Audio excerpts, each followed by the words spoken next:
If you can finger drum, you can play real drums. Nowadays, I see a lot of people on social media finger drumming with MPCs or even on their MIDI keyboards into their computer. A lot of pop nowadays centers around samples, drum machines, that sort of a thing, but being able to play and record a live kit will get you your own sound. You won't sound like everybody else, and you'll have more room for experimentation. When you're picking out a set, obviously you're going to be governed a little bit by how much you're able to spend. Really, all you need to start making beats is a kick, a snare drum, and a hi-hat. If you listen to a lot of modern music, that's mostly what they're using. Even if it's a drum machine or samples, it's a kick drum, a snare drum, and a hi-hat. Don't be afraid to go cheap. Garage sales, Reverb, eBay, used or vintage cymbals are always going to be the cheapest. And if a cymbal's not damaged or cracked, it's fine. I was looking at used drums on Reverb and eBay, and while you can find pretty cheap snare drums, it's kind of hard to find cheap kick drums, especially since they're a pain in the butt to ship. People want kind of a lot of money for them. Just look around online and see what you can find. So if you can't find drums locally at a garage sale or a place that sells used drums, you might need to buy new online. And if I had to recommend a kit to buy, the cheapest set I could find online that isn't a toy is the Ludwig Questlove Pocket Kit. You wouldn't have to buy stands or even cymbals. Stands can be really expensive.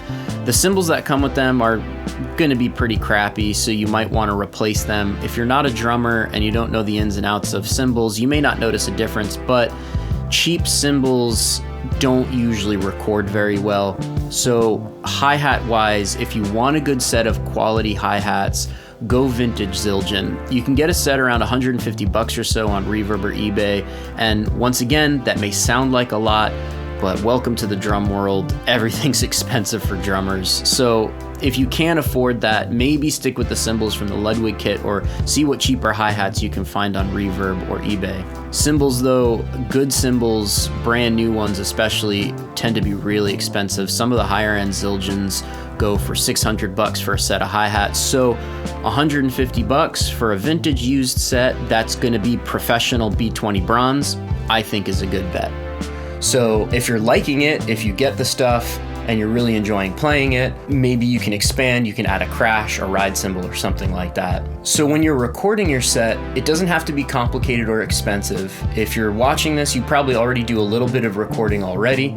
Often I record with just 3 mics. I do a lot of mono drum recording, so I'll have maybe an overhead, an SM57 on the snare, and then I'll have a kick drum mic. So you can do 3 mics, you can even get away with 2. If you're just recording a kick, a snare, and hi-hat, you could even just do an SM57 on the kick drum and an SM57 on the snare. A lot of times the hi-hat will bleed into the snare mic just enough so that way it's balanced and it doesn't sound, neither the snare nor the hi-hat will sound too loud. So you can do this super cheap, and like I said, if you're already recording, you probably have a couple SM57s lying around anyway.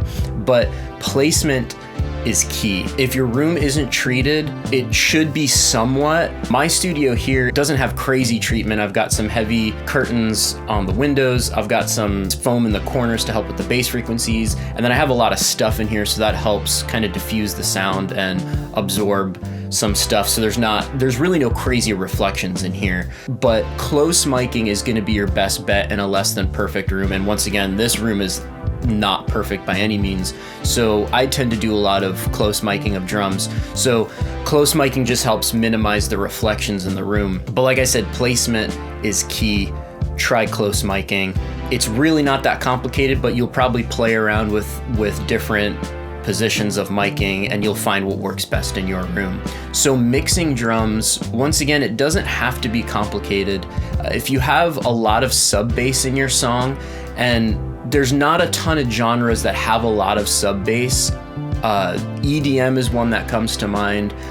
You're probably not going to be recording acoustic drums for EDM. Maybe you are.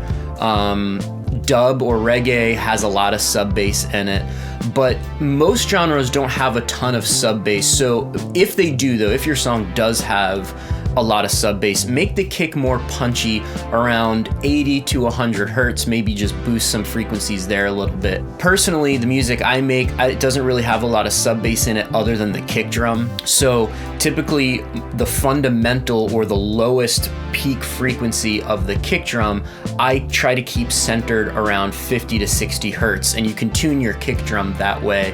And you can just look at a spectrum analyzer in your DAW, and you can see where, when you hit the kick drum, you can see where it peaks, and then tune it up or down from there to center the fundamental frequency of the kick drum where you want it. If you don't have sub bass, a lot of genres aren't worried about that.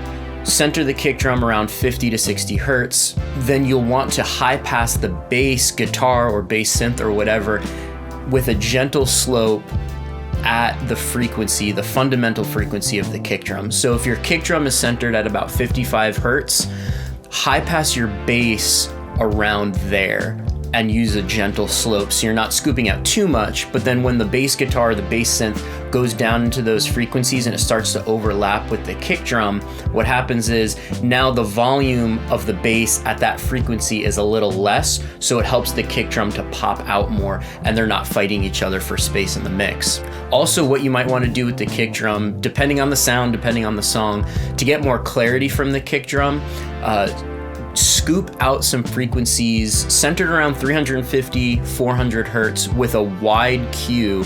What that does is it helps clarify the kick drum. Sometimes kicks can be kind of muddy. Those frequencies in the mids, you don't need as much in a kick drum. So scooping them out, essentially what you're doing by scooping those out is you're slightly boosting the highs and boosting the lows, because in a kick drum you want click and attack, but you also want that punch and that boom. So scoop out 350, 400 hertz with a wide Q. That'll help you with the clarity in the kick drum. Low end is a very complex topic. It can be pretty difficult to mix low end in your mix depending on what you're trying to accomplish. So I'm not going to be able to cover everything here, but that's kind of the starting spot for low end in your drums. And then what you might want to do is maybe play with the high frequencies a little bit. If you want the snare to sound more crisp, maybe get a shelf filter and boost some of the high frequencies there to pull out some air in the cymbals, some crispness in the snare drum. But be careful, because high frequencies can sometimes cause more harshness. So those frequencies tend to be between 5 kilohertz and 8 kilohertz. That's where you'll find a lot of harsh frequencies. So just be careful boosting the high frequencies too much. So we live in a world where samples and drum machines reign supreme. They're used in every genre of music. Sometimes you don't even notice it because the samples are either really good or they're used in a way that's really creative. And I'm not against samples. I'm not against drum machines. I really enjoy both. I don't use samples as much, but drum machines are super fun. It's easy to get into music that way because most people aren't drummers. When I was growing up, it was really hard to find drummers. I was a drummer first. And I was the only drummer in my circle of friends that I knew when I was a kid. So I was always the drummer in my area. But most people didn't grow up playing drums.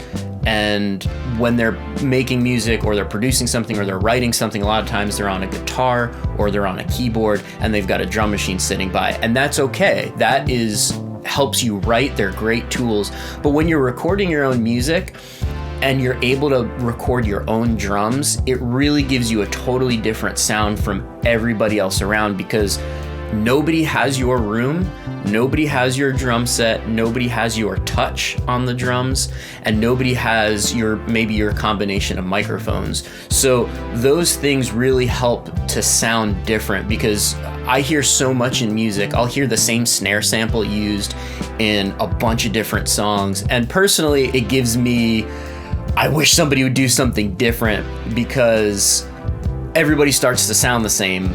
You know, you've probably seen, like I have, the same advertisements on Instagram and different social media platforms where people are selling their samples, and they sound cool. A lot of them sound really awesome, but what happens is when too many people start using the same samples, everybody starts to sound the same.